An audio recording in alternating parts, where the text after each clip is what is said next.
There was once a monk who gave away everything he had, his food, his clothes, even his shelter.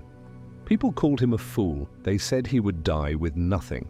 But the monk smiled and said something that shook everyone who heard it. He said, "I did not lose anything. I only removed what was weighing me down."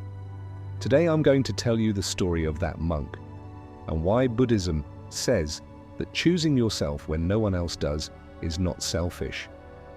It is the beginning of wisdom. There is a kind of pain that most people never talk about. It doesn't come from violence or loss. It comes from being overlooked, from standing in a room full of people and feeling invisible, from giving your time, your energy, your love, and watching it pass through someone's hands like water. You know this feeling. Maybe you felt it in a friendship where you were always the one reaching out. Maybe you felt it in a family where your presence seemed like an afterthought. Maybe you felt it in love, where you poured yourself into someone who could not or would not pour back. And the hardest part isn't that they didn't choose you. The hardest part is that you kept choosing them. Long after it was clear, long after it hurt, you kept showing up. You kept hoping, you kept shrinking yourself to fit into spaces that were never made for you. Why do we do this? Why do we betray ourselves for people who would not cross a puddle for us? Buddhism has an answer. And it begins with a story. A long time ago, in a kingdom surrounded by mountains, there lived a young man named Sujata. He was not born into wealth. His father was a woodcutter, his mother a weaver. But Sujata had something that no amount of money could buy. He had a heart that could not stop giving. When Sujata was young, he gave his food to hungry children in the village. When he grew older, he gave his wages to travelers who had lost their way. And when he became a man, he gave his love completely, without hesitation, to everyone who entered his life. People admired Sujata, but they also took advantage of him. There was a merchant named Deva who came to Sujata's village. Deva was charming, warm, and always smiling. He told Sujata stories of far-off lands and great adventures. Sujata, who had never traveled beyond the mountains, was captivated. He gave Deva a place to stay, shared his meals, and treated him like a brother. But Deva was not a brother. Every night while Sujata slept, Deva would take small things, a tool here, a coin there, a bag of grain. Nothing large enough to notice, but over time, Sujata's home grew bare. One morning, Sujata woke to find Deva gone, not just gone, vanished. And with him, nearly everything Sujata had worked for, his savings, his tools, even the small statue of the Buddha that his mother had given him before she passed. Sujata stood in his empty home and felt something he had never felt before. Not anger, not sadness, something quieter and more dangerous. He felt nothing. He stood there, in the silence of that stripped room, and he felt absolutely nothing. He thought, I gave everything, and it was not enough. Sujata left his village. He walked into the mountains, following a path he had heard about in stories, a path that led to a monastery where an old monk was said to live alone. The journey took 7 days. Sujata ate berries from the forest and drank from streams. He slept under the stars, and with each day, something inside him shifted. Not healing, not yet, but loosening. Like a knot that had been pulled so tight it had forgotten it could breathe. On the 7th day, he found the monastery.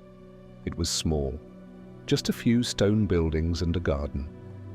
And sitting in the garden was an old monk with a face like calm water.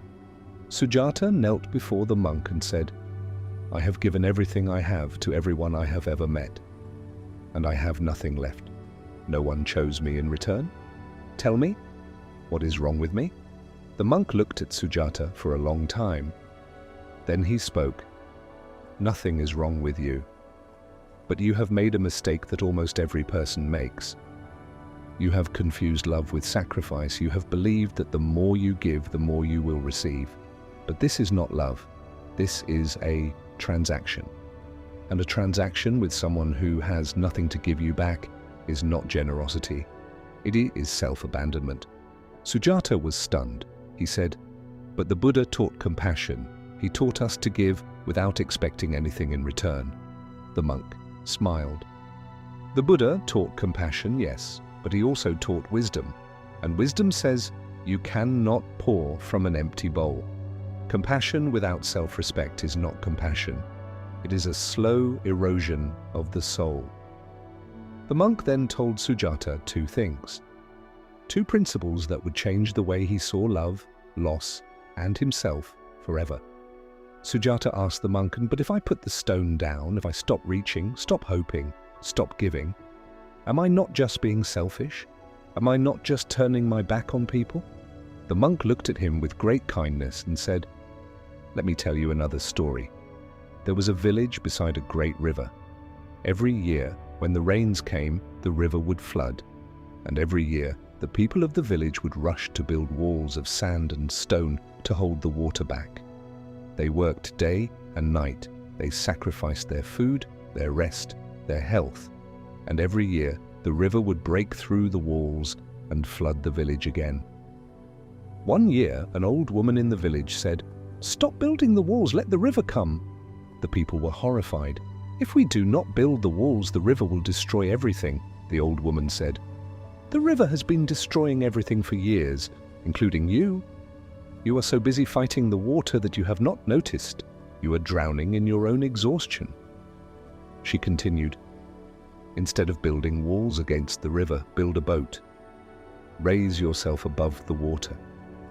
Then, from the safety of the boat, you can reach down and pull others up. But if you stand in the flood and try to hold everyone above the water while you yourself are drowning, you will all go under." The monk looked at Sujata and said, "This is what choosing yourself means. It does not mean you stop caring. It means you stop drowning. It means you build the boat first, your peace, your dignity, your self-respect, and from that place of strength, you can love without destruction. But if you keep standing in the flood, if you keep giving until you disappear, you help no one, least of all yourself." This is the first teaching. Choosing yourself is not the opposite of love. Choosing yourself is the foundation of love. You cannot offer someone a home if you are homeless within yourself. And this is where most people get Buddhism wrong. They hear non-attachment and think it means coldness. They hear letting go and think it means giving up. But non-attachment is not the absence of love. Non-attachment is love without desperation. It is standing in your own center and saying, "I care about you, but I will not abandon myself for you." There is a Buddhist teaching that says, you yourself, as much as anybody in the entire universe, deserve your love and affection. This is not a suggestion, this is a principle as fundamental as gravity. If this message is resonating with you, if you're feeling that crack of recognition right now, take a moment to subscribe. This channel is dedicated to bringing you Buddhist wisdom that actually applies to your real life. Not abstract philosophy, not distant teachings, but the kind of wisdom that can change how you see yourself and everyone around you. Subscribe and let's continue this journey together. Sujata sat with the monk's teaching for a long time. The sun moved across the sky, the garden grew shadows. And finally, he asked the last question. How do I let go? I understand the boat, but how do I actually release my grip? My hands have been holding for so long, they don't know how to open. The monk stood up and walked to a small tree in the garden. It was autumn, and the leaves were gold and red. The monk pointed at the tree. Look at this tree. Does it hold on to its leaves? Does it tighten its branches when the wind comes? Does it grieve when a leaf falls? Sujata said, no. And yet, the monk said, does the tree die when the leaves fall? No, it rests. And in the spring, new leaves come. The monk nodded. The tree does not hold on because it knows something that you have forgotten. It knows that letting go is not a loss. Letting go is making space. Every leaf that falls creates room for something new to grow, and the tree does not die in winter. the tree simply turns inward. It feeds its roots, it strengthens what is unseen. He continued, "This is what Buddhism asks of you. Not to stop loving, not to become cold, but to be like the tree, to release what is ready to fall, to stop gripping what was never meant to stay. And in that space, in that emptiness that feels like loss, something new will grow, not because you forced it, but because you finally allowed it." Letting go in the Buddhist tradition is not a single act, it is a practice. It is the practice of noticing when your hands are clenched and gently choosing to open them. Again and again. Not because the person didn't matter, but because you matter too. And here is the deepest truth of all. The people you are holding on to, the ones who did not choose you, they are not causing your suffering. Your suffering comes from the belief that if you just hold on a little longer, they will finally see your worth. But Buddhism says, your worth is not determined by who sees it. Your worth is intrinsic. It is there whether anyone acknowledges it or not. Like the sun behind clouds. The sun does not stop shining because you cannot see it. It is simply waiting for the clouds to pass. When you choose yourself, you are not closing a door. You are opening one. You are saying, I will no longer build my home in someone else's hallway. I will build it in my own heart. Now, just as the monk gave Sujata 2 principles, I want to give you 2 practical things you can do, starting today, to begin choosing yourself when no one else does. Practice. 1. The boat check. Throughout the day, ask yourself, am I building walls or building my boat? When you catch yourself over-explaining to someone who doesn't listen, when you find yourself shrinking to make someone else comfortable, when you pour energy into a connection that only flows one way, stop. That is the flood. You are standing in it. Step back. Ask, what would my boat look like right now? Then do one thing for yourself. Rest. Walk. Create. Sit in silence. Feed your roots. Practice. 2. The tree journal. Each evening, write down one thing you released that day. It doesn't have to be dramatic.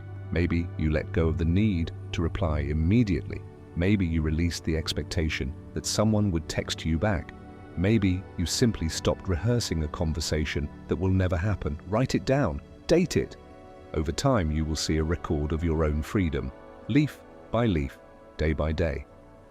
These 2 practices are not complicated, but they require something that Buddhism values above all else: consistency, not perfection, not intensity, just showing up day after day and choosing, even in the smallest ways, to be on your own side. Sujata stayed at the monastery for 1 year. He learned to tend the garden. He learned to sit in silence. He learned to eat slowly, walk slowly, and breathe slowly. And gradually, not all at once, but like the slow opening of a flower, he began to choose himself. Not with arrogance, not with bitterness, but with the quiet confidence of someone who finally understood that his worth was never in someone else's hands. One day, a traveler arrived at the monastery. It was Deva, the same man who had taken everything from Sujata. Deva looked older, thinner, and tired. He had lost his charm somewhere along the road. Deva saw Sujata and said, I heard you were here. I came to apologize. I took everything from you. I was wrong. Sujata looked at him for a long time. Then he said, You did not take everything from me. You took things, but I gave away something far more precious, my own self, and I have taken that back. So I forgive you. Not because what you did was acceptable, but because I will no longer carry the weight of your actions in my heart. Deva stood there, unable to speak, and Sujata turned back to the garden. He had work to do, seeds to plant, a life to grow. That is the power of choosing yourself. Not as an act of defiance, but as an act of wisdom, as an act of peace. If this story spoke to you, if you felt that crack of recognition somewhere deep inside, share this video with someone who needs to hear it, and subscribe to the channel. Every week we bring you Buddhist wisdom that meets you exactly where you are, in the holding, in the releasing, and in the freedom that comes after. Remember, the boat only rises when you build it, and the tree only grows when it lets go. Be well, choose yourself,